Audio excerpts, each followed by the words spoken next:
श्रीगणेशाय नमः। अथ श्री आदित्य कवचम्। ओम अस्य श्रीमद् आदित्य कवच स्तोत्र महामन्त्रस्य याज्ञवल्क्यो महर्षिः अनुष्टुप् जगति छन्दसि घृणिरिति बीजं सूर्य इति शक्तिः आदित्य इति कीलकं श्रीसूर्यनारायण प्रीत्यर्थे जपे विनियोगः। ध्यानम् उदयाचलमागत्य वेदरूपमनामयं तुष्टावपरया भक्त्या वाल्खिल्यादिभिर्वृतं देवासुरैः सदा वन्द्यं ग्रहैश्च परिवेष्टितं ध्यायन् स्तुवन् पठन्नाम यः सूर्यकवचं सदा घृणिः पातु शिरोदेशं सूर्यः भालं च पातु मे आदित्यलोचने पातु श्रुति पातु प्रभाकरः घ्राणं पातु सदा भानुः अर्कः पातु मुखं तथा जिह्वां पातु जगन्नाथः कंठं पातु विभावसुः स्कन्धौ ग्रहपतिः पातु भुजौ पातु प्रभाकरः आहस्करः पातु हस्तौ हृदयं पातु भानुमान् मध्यं च पातु सप्ताश्वो नाभिं पातु नभो मणिः द्वादशात्मा कटिं पातु सविता पातु सृक्किणी ऊरू पातु सुरश्रेष्ठो जानुनी पातु भास्करः जङ्घे पातु च मार्तण्डो गलं पातु त्विषाम्पतिः पादौ ब्रध्नः सदा पातु मित्रोऽपि सकलं वपुः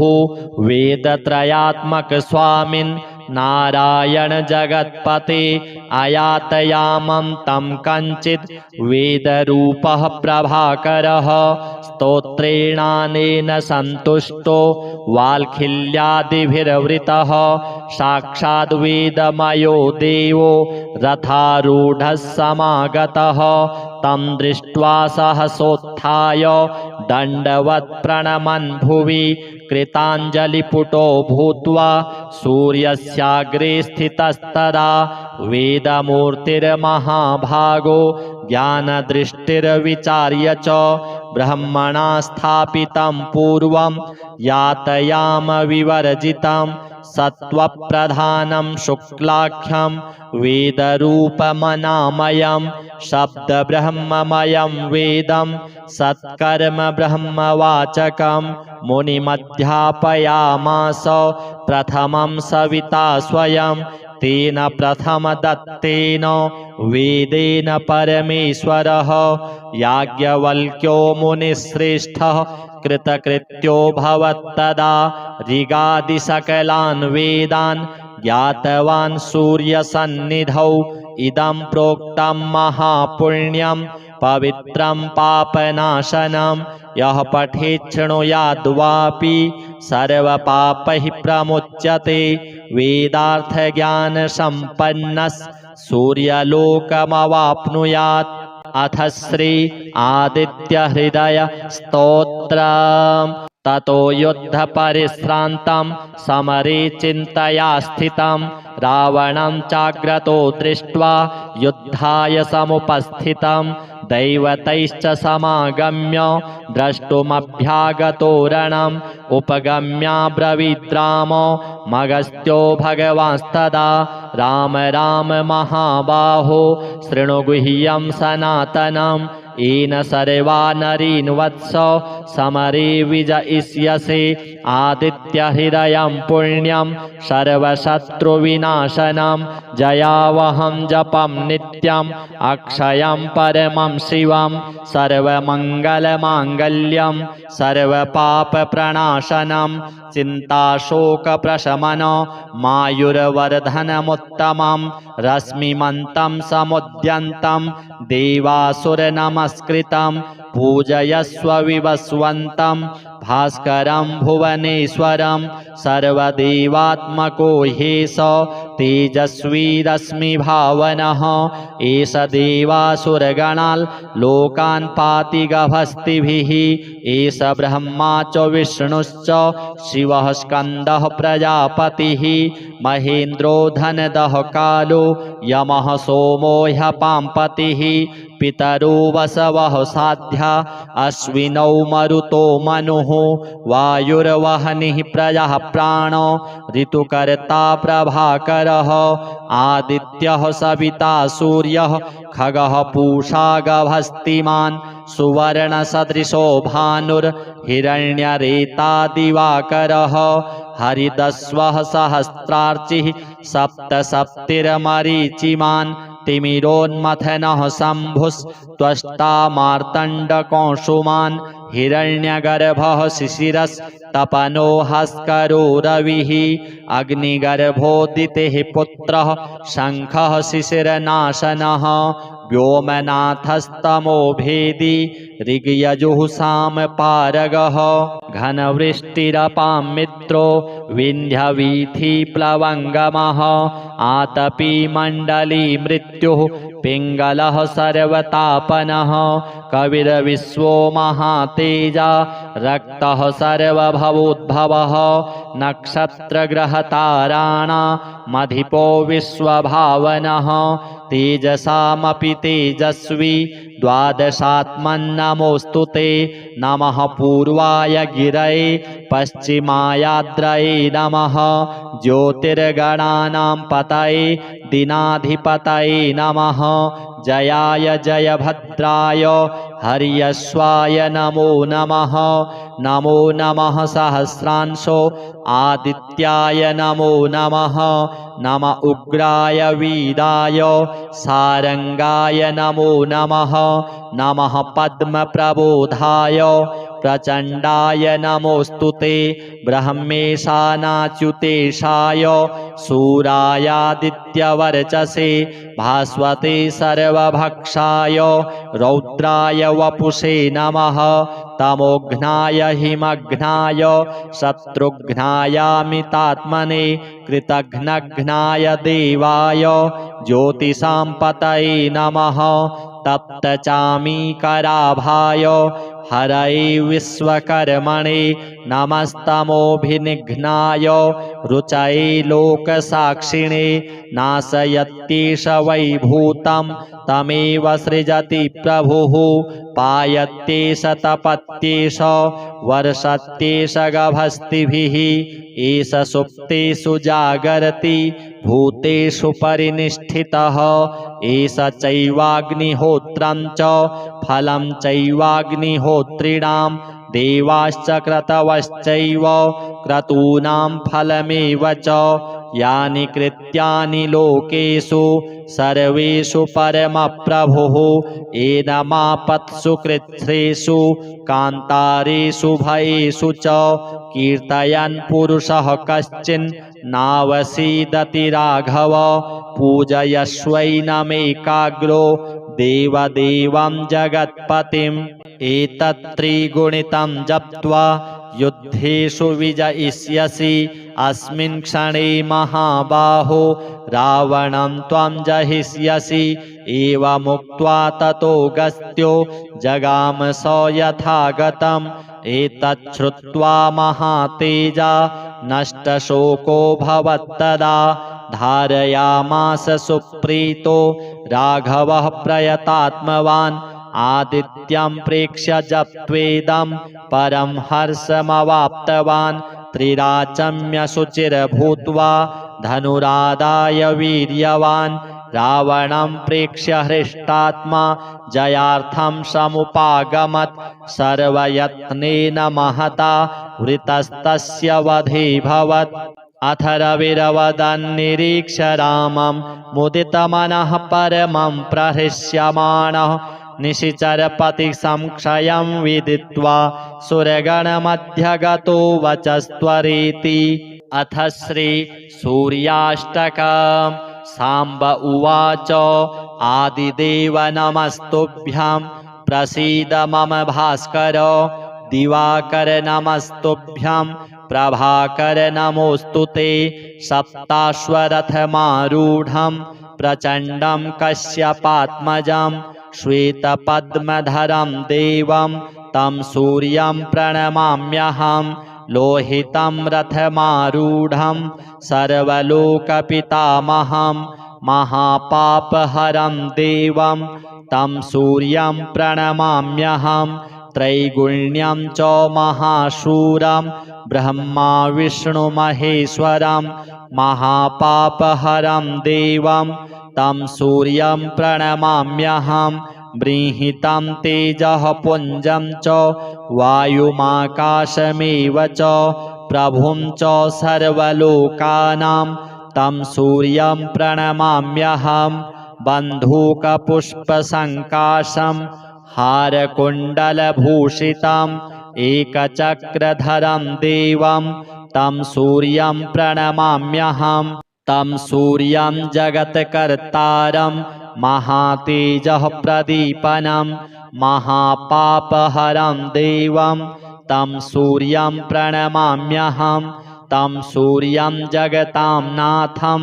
ज्ञानविज्ञानमोक्षदं महापापहरं देवं तं सूर्यं प्रणमाम्यहं सूर्याष्टकं पठेन्नित्यं ग्रहपीडाप्रणाशनम् अपुत्रो लभते पुत्रं दरिद्रो धनवान् भवेत् आमिषं मधुपानं च यः करोति रविर्दिने सप्तजन्म भवेद्रोगी प्रतिजन्म दरिद्रता स्त्रीतैलमधुमांसानि यस्त्यजेत्तु रविर्दिने न व्याधिः शोकदारिद्र्यं सूर्यलोकं स गच्छति। श्री सूर्यदेवार्पणमस्तु। उदयाचलमागत्य वेदरूपमनामयां तुष्टावपरया भक्त्या वाल्खिल्यादिभिर्वृतं देवासुरैः सदा वन्द्यं ग्रहैश्च परिवेष्टितं ध्यायन् स्तुवन् पठन्नाम यः सूर्यकवचं सदा घृणिः पातु शिरो देशं सूर्यः भालं च पातु मे आदित्यलोचने पातु श्रुति पातु प्रभाकरः घ्राणं पातु सदा भानुः अर्कः पातु मुखं तथा जिह्वां पातु जगन्नाथः कंठं पातु विभावसुः स्कन्धौ ग्रहपतिः पातु भुजौ पातु प्रभाकरः आहस्करः पातु हस्तौ हृदयं पातु भानुमान् मध्यं च पातु सप्ताश्वो नाभिं पातु नभो मणिः द्वादशात्मा कटिं पातु सविता पातु सृक्किणी ऊरू पातु सुरश्रेष्ठो जानुनी पातु भास्करः जङ्घे पातु च मार्तण्डो गलं पातु त्विषाम्पतिः पादौ ब्रध्नः सदा पातु मित्रोऽपि सकलं वपुः वेदत्रयात्मक स्वामिन् नारायण जगत्पते आयातयामं तं कञ्चित् वेदरूपः प्रभाकरः स्तोत्रेणानेन सन्तुष्टो वाल्खिल्यादिभिर्वृतः साक्षाद् वेदमयो देवो रथारूढः समागतः तं दृष्ट्वा सहसोत्थाय दण्डवत् प्रणमन् भुवि कृताञ्जलिपुटो भूत्वा सूर्यस्याग्रे स्थितस्तदा वेदमूर्तिर्महाभागो ज्ञानदृष्टिर्विचार्य च ब्रह्मणा स्थापितं पूर्वं यातयामविवर्जितं सत्त्वप्रधानं शुक्लाख्यं वेदरूपमनामयं शब्दब्रह्ममयं वेदं सत्कर्म ब्रह्मवाचकं मुनिमध्यापयामास प्रथमं सविता स्वयं तेन प्रथमदत्तेन वेदेन परमेश्वरः याज्ञवल्क्यो मुनिश्रेष्ठः कृतकृत्यो भवत्तदा ऋगादिसकलान् वेदान् ज्ञातवान् सूर्यसन्निधौ इदं प्रोक्तं महापुण्यं पवित्रं पापनाशनं यः पठेत् शृणुयाद्वापि सर्वपापैः प्रमुच्यते। वेदार्थज्ञानसम्पन्नः सूर्यलोकमवाप्नुयात्। अथ श्री आदित्यहृदय स्तोत्रम्। ततो युद्धपरिश्रान्तं समरे चिन्तया स्थितं रावणं चाग्रतो दृष्ट्वा युद्धाय समुपस्थितं दैवतैश्च समागम्य द्रष्टुमभ्यागतो रणम् उपगम्याब्रवीद् रामो मगस्त्यो भगवांस्तदा राम राम महाबाहो शृणु गुह्यं सनातनम् येन सर्वा नरीन् वत्स समरे विजयिष्यसि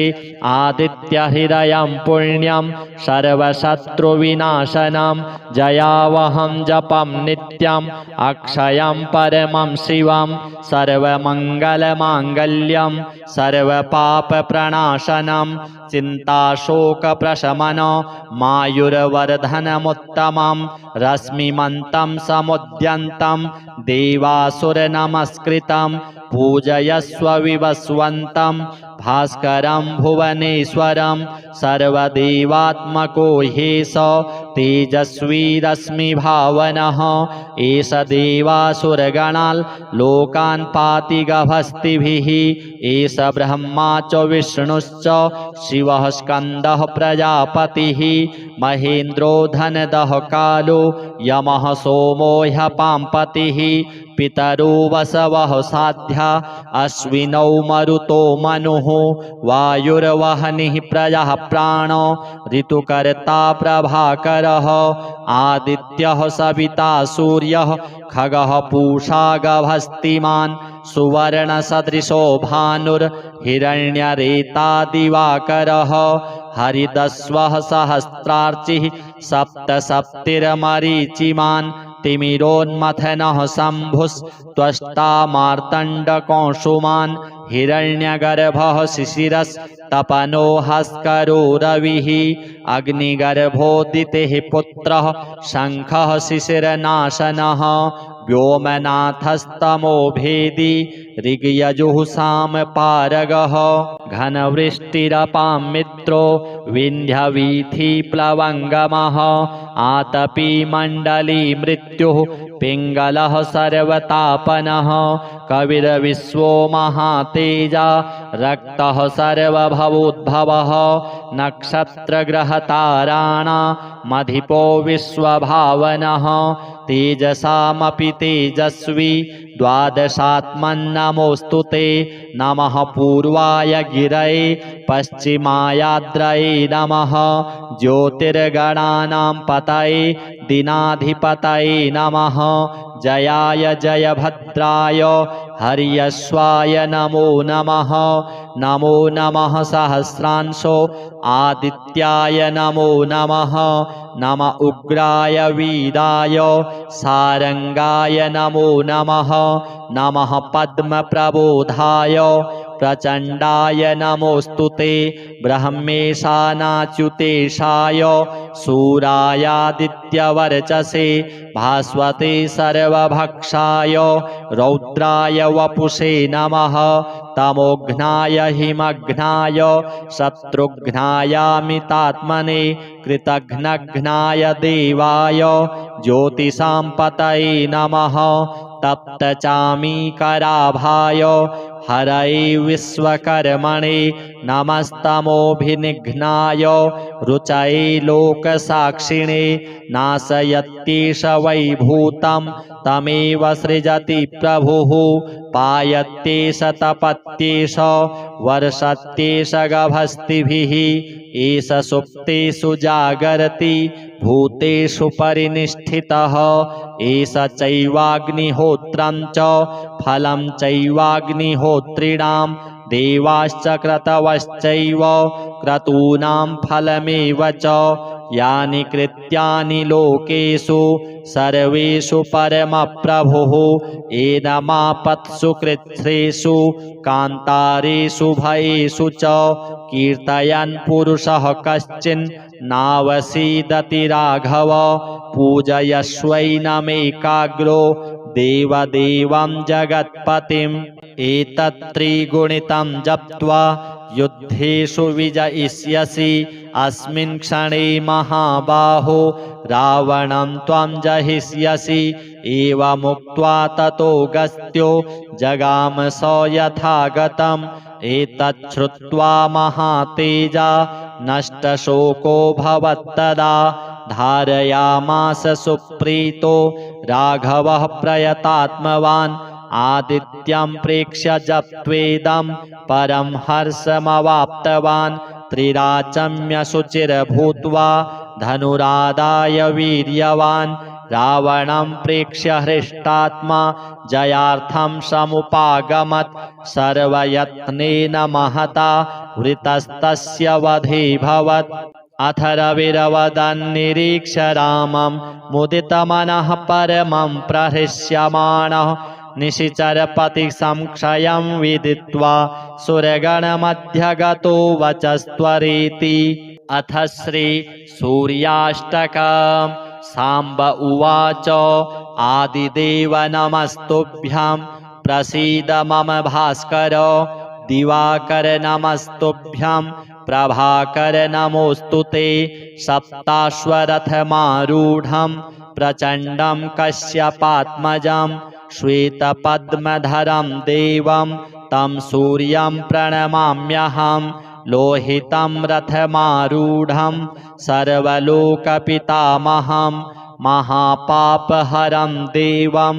तं सूर्यं प्रणमाम्यहं त्रैगुण्यं च महाशूरं ब्रह्मा विष्णुमहेश्वरं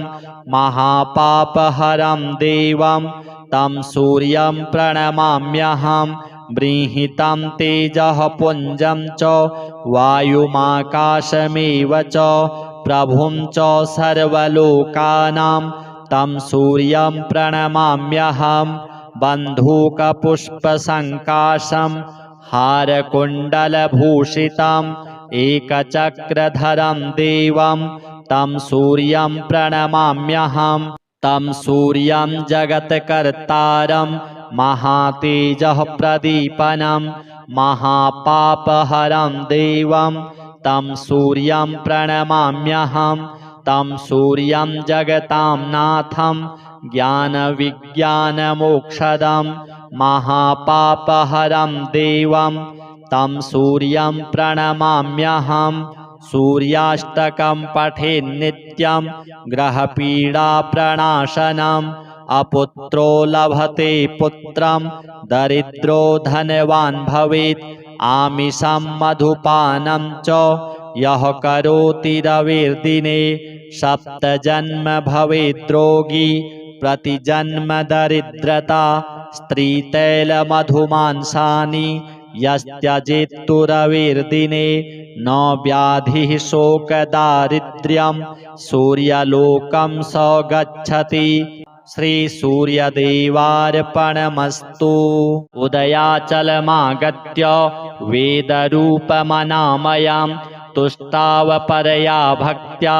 वाल्खिल्यादिभिर्वृतं देवासुरैः सदा वन्द्यं ग्रहैश्च परिवेष्टितं ध्यायन् स्तुवन् पठन्नाम यः सूर्यकवचं सदा घृणिः पातु शिरो देशं सूर्यः भालं च पातु मे आदित्यलोचने पातु श्रुति पातु प्रभाकरः घ्राणं पातु सदा भानुः अर्कः पातु मुखं तथा जिह्वां पातु जगन्नाथः कंठं पातु विभावसुः स्कन्धौ ग्रहपतिः पातु भुजौ पातु प्रभाकरः अहस्करः पातु हस्तौ हृदयं पातु भानुमान् मध्यं च पातु सप्ताश्वो नाभिं पातु नभो मणिः द्वादशात्मा कटिं पातु सविता पातु सृक्किणी ऊरू पातु सुरश्रेष्ठो जानुनी पातु भास्करः जङ्घे पातु च मार्तण्डो गलं पातु त्विषां पतिः पादौ ब्रध्नः सदा पातु मित्रोऽपि सकलं वपुः वेदत्रयात्मक स्वामिन् नारायण जगत्पते आयातयामं तं कञ्चित् वेदरूपः प्रभाकरः स्तोत्रेणानेन सन्तुष्टो वाल्खिल्यादिभिर्वृतः साक्षाद् वेदमयो देवो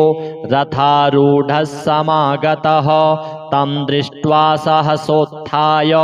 दण्डवत् प्रणमन् भुवि कृताञ्जलिपुटो भूत्वा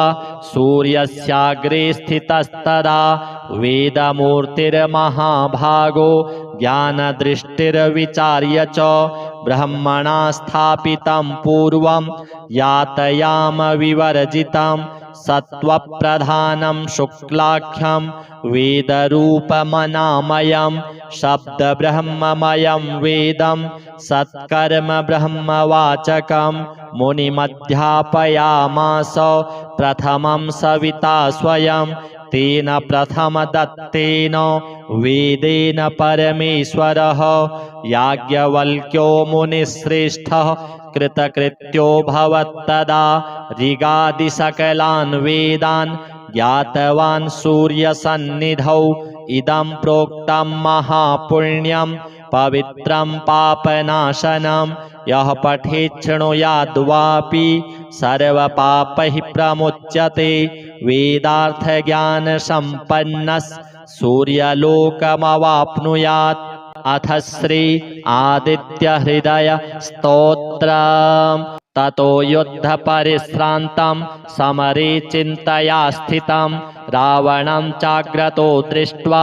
युद्धाय समुपस्थितं दैवतैश्च समागम्य द्रष्टुमभ्यागतो रणम् उपगम्याब्रवीद् रामो मगस्त्यो भगवांस्तदा राम राम महाबाहो शृणु गुह्यं सनातनम् येन सर्वा नरीन् वत्स समरे विजयिष्यसि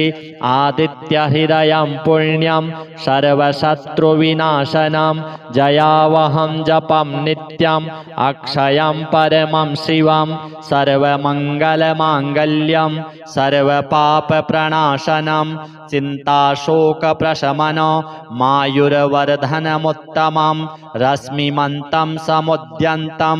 देवासुरनमस्कृतं पूजयस्व विवस्वन्तं भास्करं भुवनेश्वरं सर्वदेवात्मको ह्येष तेजस्वी रश्मिभावनः एष देवासुरगणान् लोकान् पाति गभस्तिभिः एष ब्रह्मा च विष्णुश्च शिवः स्कन्दः प्रजापतिः महेन्द्रो धनदः कालो यमः सोमो ह्यपाम्पतिः पितरो वसवः साध्या अश्विनौ मरुतो मनुः वायुर्वहनिः प्रजः प्राणो ऋतुकर्ता प्रभाकरः आदित्यः सविता सूर्यः खगः पूषा गभस्तिमान् सुवर्णसदृशो भानुर्हिरण्यरेता दिवाकरः हरिदस्वः सहस्रार्चिः सप्तसप्तिर्मरीचिमान् तिमिरोन्मथनः शम्भुस्त्वष्टा मार्तण्डकौसुमान् हिरण्यगर्भः शिशिरस्तपनो हस्करो रविः अग्निगर्भोदितेः पुत्रः शङ्खः शिशिरनाशनः व्योमनाथस्तमो भेदी ऋग्यजुः सामपारगः घनवृष्टिरपां मित्रो विन्ध्यवीथिप्लवङ्गमः आतपी मण्डली मृत्युः पिङ्गलः सर्वतापनः कविर्विश्वो महातेजा रक्तः सर्वभवोद्भवः नक्षत्रग्रहताराणामधिपो विश्वभावनः तेजसामपि तेजस्वी द्वादशात्मन्नमोऽस्तु ते नमः पूर्वाय गिरये पश्चिमायाद्रये नमः ज्योतिर्गणानां पतये दिनाधिपतये नमः जयाय जयभद्राय हर्यश्वाय नमो नमः नमो नमः सहस्रांशो आदित्याय नमो नमः नम उग्राय वीराय सारंगाय नमो नमः नमः पद्मप्रबोधाय प्रचण्डाय नमोऽस्तु ते ब्रह्मेशानाच्युतेशाय सूरायादित्यवर्चसे भास्वते सर्वभक्षाय रौद्राय वपुषे नमः तमोघ्नाय हिमघ्नाय शत्रुघ्नायामितात्मने कृतघ्नघ्नाय देवाय ज्योतिषां पतये नमः तप्तचामीकराभाय हरये विश्वकर्मणे नमस्तमोभिनिघ्नाय रुचये लोकसाक्षिणे नाशयत्येष वैभूतं तमेव सृजति प्रभुः पायत्येष तपत्येष वर्षत्येष गभस्तिभिः एष सुप्तेषु जागर्ति भूतेषु परिनिष्ठितः एष चैवाग्निहोत्रं च फलं चैवाग्निहोत्रिणां देवाश्च क्रतवश्चैव क्रतूनां फलमेव च यानि कृत्यानि लोकेषु सर्वेषु परमप्रभुः एनमापत्सु कृच्छ्रेषु कान्तारेषु भयेषु च कीर्तयन् पुरुषः कश्चिन् नावसीदति राघव पूजयस्वैनमेकाग्रो देवदेवं जगत्पतिम् एतत्त्रिगुणितं जप्त्वा युद्धेषु विजयिष्यसि अस्मिन् क्षणे महाबाहो रावणं त्वं जहिष्यसि एवमुक्त्वा ततो गस्त्यो जगाम स यथागतम् एतच्छ्रुत्वा महातेजा नष्टशोको भवत्तदा धारयामास सुप्रीतो राघवः प्रयतात्मवान् आदित्यं प्रेक्ष्य जप्त्वेदं परं हर्षमवाप्तवान् त्रिराचम्य शुचिर्भूत्वा धनुरादाय वीर्यवान् रावणं प्रेक्ष्य हृष्टात्मा जयार्थं समुपागमत् सर्वयत्नेन महता वृतस्तस्य वधेऽभवत् अथ रविरवदन्निरीक्ष्य रामं मुदितमनः परमं प्रहृष्यमाणः निशिचरपतिसंक्षयं विदित्वा सुरगणमध्यगतो वचस्त्वरेति अथ श्रीसूर्याष्टकम् साम्ब उवाच आदिदेव नमस्तुभ्यं प्रसीद मम भास्कर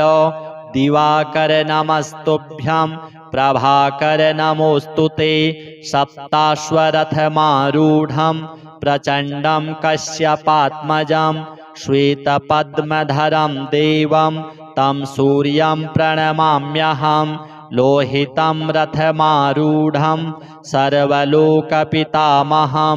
महापापहरं देवं तं सूर्यं प्रणमाम्यहं त्रैगुण्यं च महाशूरं ब्रह्मा विष्णुमहेश्वरं महापापहरं देवं तं सूर्यं प्रणमाम्यहं बृंहितं तेजः पुञ्जं च वायुमाकाशमेव च प्रभुं च सर्वलोकानां तं सूर्यं प्रणमाम्यहं बन्धूकपुष्पसङ्काशं हारकुण्डलभूषितम् एकचक्रधरं देवं तं सूर्यं प्रणमाम्यहं तं सूर्यं जगत्कर्तारं महातेजः प्रदीपनं महापापहरं देवं तं सूर्यं प्रणमाम्यहं तं सूर्यं जगतां नाथं ज्ञानविज्ञानमोक्षदं महापापहरं देवं तं सूर्यं प्रणमाम्यहं सूर्याष्टकं पठेन्नित्यं ग्रहपीडाप्रणाशनम् अपुत्रो लभते पुत्रं दरिद्रो धनवान् भवेत् आमिषं मधुपानं च यः करोति रविर्दिने सप्तजन्म भवेद्रोगी प्रतिजन्म दरिद्रता स्त्रीतैलमधुमांसानि यस्त्यजेत्तु रविर्दिने न व्याधिः शोकदारिद्र्यं सूर्यलोकं स गच्छति। श्रीसूर्यदेवार्पणमस्तु। उदयाचलमागत्य वेदरूपमनामयम् तुष्टावपरया भक्त्या वाल्खिल्यादिभिर्वृतं देवासुरैः सदा वन्द्यं ग्रहैश्च परिवेष्टितं ध्यायन् स्तुवन् पठन् नाम यः सूर्यकवचं सदा घृणिः पातु शिरो देशं सूर्यः भालं च पातु मे आदित्यलोचने पातु श्रुति पातु प्रभाकरः घ्राणं पातु सदा भानुः अर्कः पातु मुखं तथा जिह्वां पातु जगन्नाथः कण्ठं पातु विभावसुः स्कन्धौ ग्रहपतिः पातु भुजौ पातु प्रभाकरः अहस्करः पातु हस्तौ हृदयं पातु भानुमान् मध्यं च पातु सप्ताश्वो नाभिं पातु नभोमणिः द्वादशात्मा कटिं पातु सविता पातु सृक्किणी ऊरू पातु सुरश्रेष्ठो जानुनी पातु भास्करः जङ्घे पातु च मार्तण्डो गलं पातु त्विषाम्पतिः पादौ ब्रध्नः सदा पातु मित्रोऽपि सकलं वपुः वेदत्रयात्मक स्वामिन् नारायण जगत्पते आयातयामं तं कञ्चित् वेदरूपः प्रभाकरः स्तोत्रेणानेन सन्तुष्टो वाल्खिल्यादिभिर्वृतः साक्षाद् वेदमयो देवो रथारूढः समागतः तं दृष्ट्वा सहसोत्थाय दण्डवत् प्रणमन् भुवि कृताञ्जलिपुटो भूत्वा सूर्यस्याग्रे स्थितस्तदा वेदमूर्तिर्महाभागो ज्ञानदृष्टिर्विचार्य च ब्रह्मणा स्थापितं पूर्वं यातयाम विवर्जितं सत्त्वप्रधानं शुक्लाख्यं वेदरूपमनामयं शब्दब्रह्ममयं वेदं सत्कर्म ब्रह्मवाचकं मुनिमध्यापयामास प्रथमं सविता स्वयं तेन प्रथमदत्तेन वेदेन परमेश्वरः याज्ञवल्क्यो मुनिश्रेष्ठः कृतकृत्यो भवत्तदा ऋगादिसकलान् वेदान् ज्ञातवान् सूर्यसन्निधौ इदं प्रोक्तं महापुण्यं पवित्रं पापनाशनं यः पठेत् शृणुयाद्वापि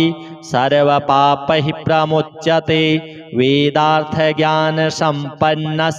सूर्यलोकमवाप्नुयात्। अथ श्री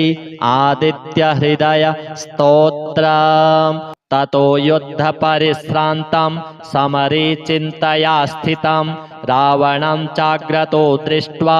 युद्धाय समुपस्थितं दैवतैश्च समागम्य द्रष्टुमभ्यागतो रणम् उपगम्याब्रवीद्रामो मगस्त्यो भगवांस्तदा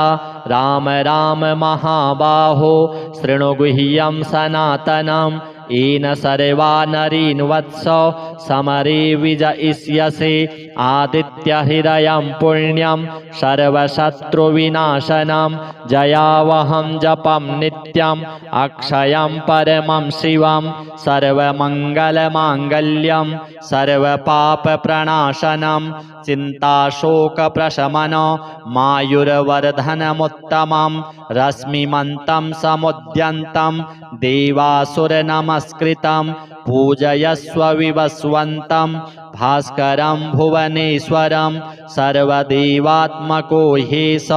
तेजस्वी रश्मिभावनः एष देवासुरगणान् लोकान् पाति गभस्तिभिः एष ब्रह्मा च विष्णुश्च शिवः स्कन्दः प्रजापतिः महेन्द्रो धनदः कालो यमः सोमो ह्यपाम्पतिः पितरो वसवः साध्या अश्विनौ मरुतो मनुः वायुर्वहनिः प्रजः प्राणो ऋतुकर्ता प्रभाकरः आदित्यः सविता सूर्यः खगः पूषा गभस्तिमान् सुवर्णसदृशो भानुर्हिरण्यरेता दिवाकरः हरिदस्वः सहस्रार्चिः सप्तसप्तिर्मरीचिमान् तिमिरोन्मथनः शम्भुस्त्वष्टा मार्तण्डकौसुमान् हिरण्यगर्भः शिशिरस्तपनो हस्करो रविः अग्निगर्भोदितिः पुत्रः शङ्खः शिशिरनाशनः व्योमनाथस्तमो भेदी ऋग्यजुः सामपारगः घनवृष्टिरपां मित्रो विन्ध्यवीथिप्लवङ्गमः आतपी मण्डली मृत्युः पिङ्गलः सर्वतापनः कविर्विश्वो महातेजा रक्तः सर्वभवोद्भवः नक्षत्रग्रहताराणामधिपो विश्वभावनः तेजसामपि तेजस्वी द्वादशात्मन्नमोऽस्तु ते नमः पूर्वाय गिरये पश्चिमायाद्रये नमः ज्योतिर्गणानां पतये दिनाधिपतये नमः जयाय जयभद्राय हर्यश्वाय नमो नमः नमो नमः सहस्रांशो आदित्याय नमो नमः नम उग्राय वीराय सारंगाय नमो नमः नमः पद्मप्रबोधाय प्रचण्डाय नमोऽस्तु ते ब्रह्मेशानाच्युतेशाय सूरायादित्यवर्चसे भास्वते सर्वभक्षाय रौद्राय वपुषे नमः तमोघ्नाय हिमघ्नाय शत्रुघ्नायामितात्मने कृतघ्नघ्नाय देवाय ज्योतिषां पतये नमः तप्तचामीकराभाय हरये विश्वकर्मणे नमस्तमोभिनिघ्नाय रुचये लोकसाक्षिणे नाशयत्येष वैभूतं तमेव सृजति प्रभुः पायत्येष तपत्येष वर्षत्येष गभस्तिभिः एष सुप्तेषु जागर्ति भूतेषु परिनिष्ठितः एष चैवाग्निहोत्रं च फलं चैवाग्निहोत्रिणां देवाश्च क्रतवश्चैव क्रतूनां फलमेव च यानि कृत्यानि लोकेषु सर्वेषु परमप्रभुः एनमापत्सु कृच्छ्रेषु कान्तारेषु भयेषु च कीर्तयन् पुरुषः कश्चिन् नावसीदति राघव पूजयस्वैनमेकाग्रो देवदेवं जगत्पतिम् एतत्त्रिगुणितं जप्त्वा युद्धेषु विजयिष्यसि अस्मिन् क्षणे महाबाहो रावणं त्वं जहिष्यसि एवमुक्त्वा ततो गस्त्यो जगाम स यथागतम् एतच्छ्रुत्वा महातेजा नष्टशोको भवत्तदा धारयामास सुप्रीतो राघवः प्रयतात्मवान् आदित्यं प्रेक्ष्य जप्त्वेदं परं हर्षमवाप्तवान् त्रिराचम्य शुचिर्भूत्वा धनुरादाय वीर्यवान् रावणं प्रेक्ष्य हृष्टात्मा जयार्थं समुपागमत् सर्वयत्नेन महता वृतस्तस्य वधेऽभवत् अथ रविरवदन्निरीक्ष्य रामं मुदितमनः परमं प्रहृष्यमाणः निशिचरपतिसंक्षयं विदित्वा सुरगणमध्यगतो वचस्त्वरेति अथ श्रीसूर्याष्टकम् साम्ब उवाच आदिदेव नमस्तुभ्यं प्रसीद मम भास्कर दिवाकर नमस्तुभ्यं प्रभाकर नमोऽस्तु ते सप्ताश्वरथमारूढं प्रचण्डं कश्यपात्मजं श्वेतपद्मधरं देवं तं सूर्यं प्रणमाम्यहं लोहितं रथमारूढं सर्वलोकपितामहं महापापहरं देवं तं सूर्यं प्रणमाम्यहं त्रैगुण्यं च महाशूरं ब्रह्मा विष्णुमहेश्वरं महापापहरं देवं तं सूर्यं प्रणमाम्यहं बृंहितं तेजः पुञ्जं च वायुमाकाशमेव च प्रभुं च सर्वलोकानां तं सूर्यं प्रणमाम्यहं बन्धूकपुष्पसङ्काशं हारकुण्डलभूषितम् एकचक्रधरं देवं तं सूर्यं प्रणमाम्यहं तं सूर्यं जगत्कर्तारं महातेजः प्रदीपनं महापापहरं देवं तं सूर्यं प्रणमाम्यहं तं सूर्यं जगतां नाथं ज्ञानविज्ञानमोक्षदं महापापहरं देवं तं सूर्यं प्रणमाम्यहं सूर्याष्टकं पठेन्नित्यं ग्रहपीडाप्रणाशनम् अपुत्रो लभते पुत्रं दरिद्रो धनवान् भवेत् आमिषं मधुपानं च यः करोति रविर्दिने सप्तजन्म भवेद्रोगी प्रतिजन्म दरिद्रता स्त्रीतैलमधुमांसानि यस्त्यजेत्तु रविर्दिने न व्याधिः शोकदारिद्र्यं सूर्यलोकं स गच्छति। श्री सूर्यदेवार्पणमस्तु। उदयाचलमागत्य वेदरूपमनामयं तुष्टावपरया भक्त्या वाल्खिल्यादिभिरवृतं देवासुरैः सदा वन्द्यं ग्रहैश्च परिवेष्टितं ध्यायन् स्तुवन् पठन्नाम यः सूर्यकवचं सदा घृणिः पातु शिरो देशं सूर्यः भालं च पातु मे आदित्यलोचने पातु श्रुति पातु प्रभाकरः घ्राणं पातु सदा भानुः अर्कः पातु मुखं तथा जिह्वां पातु जगन्नाथः कंठं पातु विभावसुः स्कन्धौ ग्रहपतिः पातु भुजौ पातु प्रभाकरः आहस्करः पातु हस्तौ हृदयं पातु भानुमान् मध्यं च पातु सप्ताश्वो नाभिं पातु नभो मणिः द्वादशात्मा कटिं पातु सविता पातु सृक्किणी ऊरू पातु सुरश्रेष्ठो जानुनी पातु भास्करः जङ्घे पातु च मार्तण्डो गलं पातु त्विषाम्पतिः पादौ ब्रध्नः सदा पातु मित्रोऽपि सकलं वपुः वेदत्रयात्मक स्वामिन् नारायण जगत्पते आयातयामं तं कञ्चित् वेदरूपः प्रभाकरः स्तोत्रेणानेन सन्तुष्टो वाल्खिल्यादिभिर्वृतः साक्षाद् वेदमयो देवो रथारूढः समागतः तं दृष्ट्वा सहसोत्थाय दण्डवत् प्रणमन् भुवि कृताञ्जलिपुटो भूत्वा सूर्यस्याग्रे स्थितस्तदा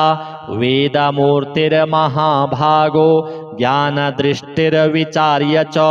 ब्रह्मणा स्थापितं पूर्वं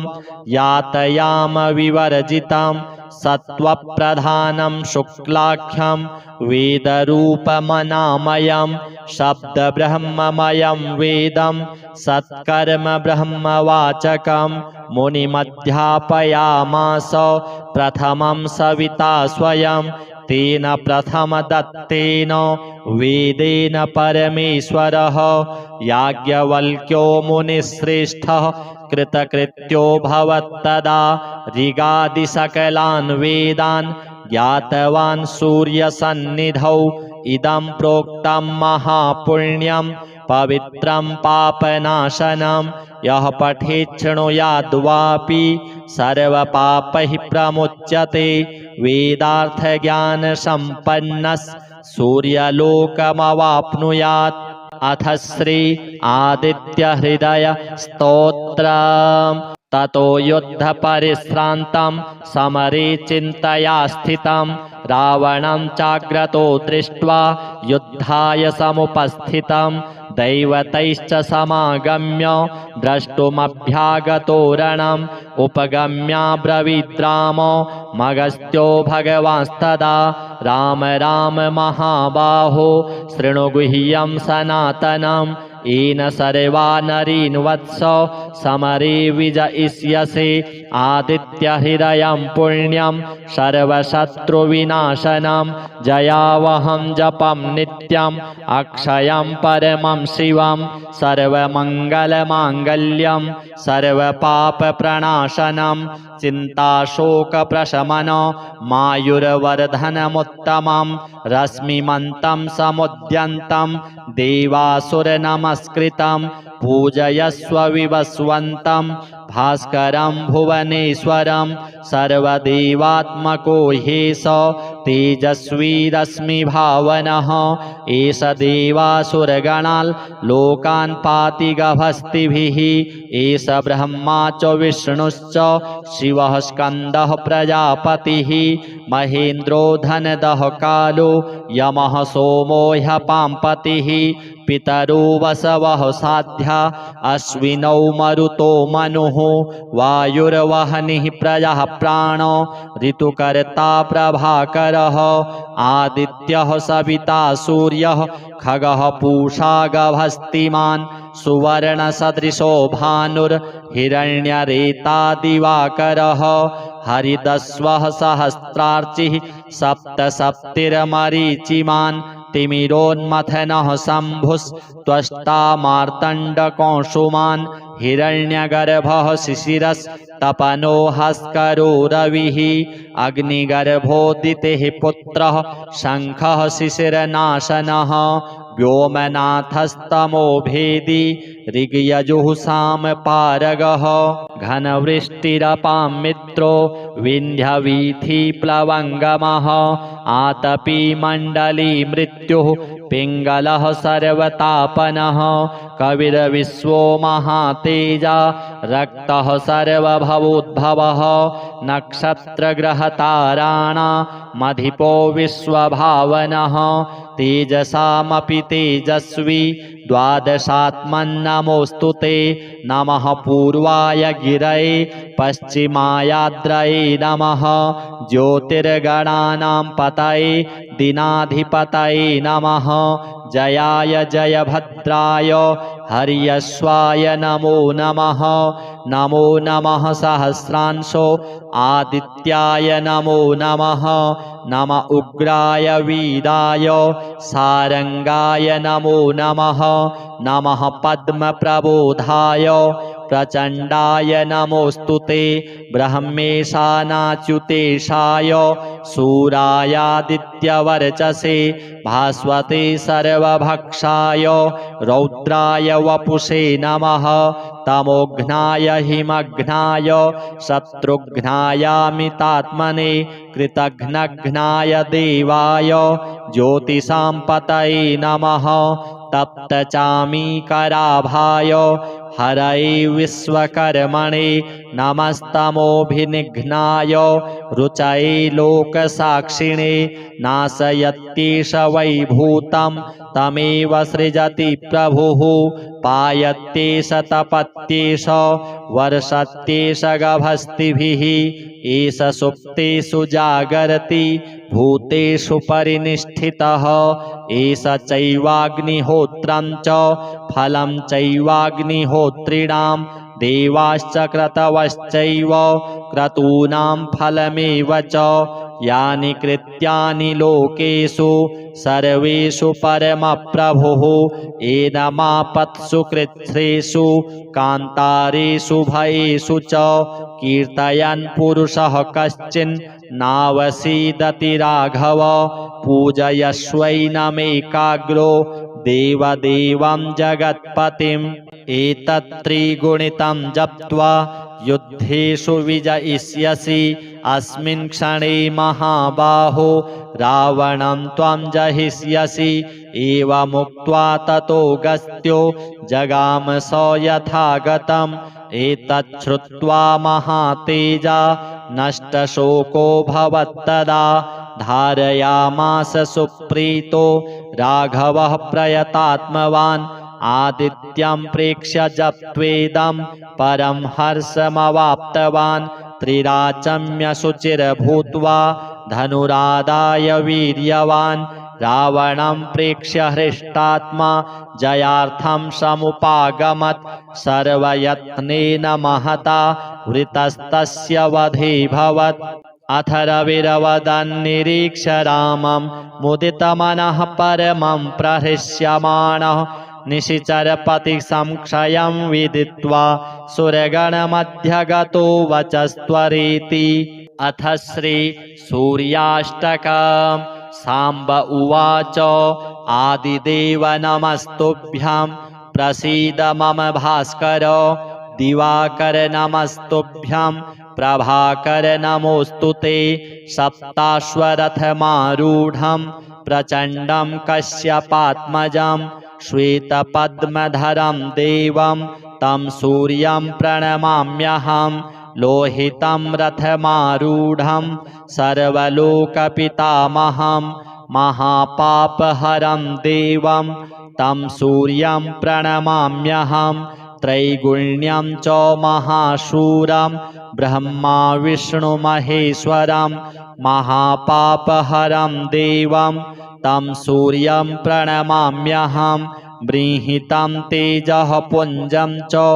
वायुमाकाशमेव च प्रभुं च सर्वलोकानां तं सूर्यं प्रणमाम्यहं बन्धूकपुष्पसङ्काशं हारकुण्डलभूषितम् एकचक्रधरं देवं तं सूर्यं प्रणमाम्यहं तं सूर्यं जगत्कर्तारं महातेजः प्रदीपनं महापापहरं देवं तं सूर्यं प्रणमाम्यहं तं सूर्यं जगतां नाथं ज्ञानविज्ञानमोक्षदं महापापहरं देवं तं सूर्यं प्रणमाम्यहं सूर्याष्टकं पठेन्नित्यं ग्रहपीडाप्रणाशनम् अपुत्रो लभते पुत्रं दरिद्रो धनवान् भवेत् आमिषं मधुपानं च यः करोति रविर्दिने सप्तजन्म भवेद्रोगी प्रतिजन्म दरिद्रता स्त्रीतैलमधुमांसानि यस्त्यजेत्तु रविर्दिने न व्याधिः शोकदारिद्र्यं सूर्यलोकं स गच्छति। श्रीसूर्यदेवार्पणमस्तु।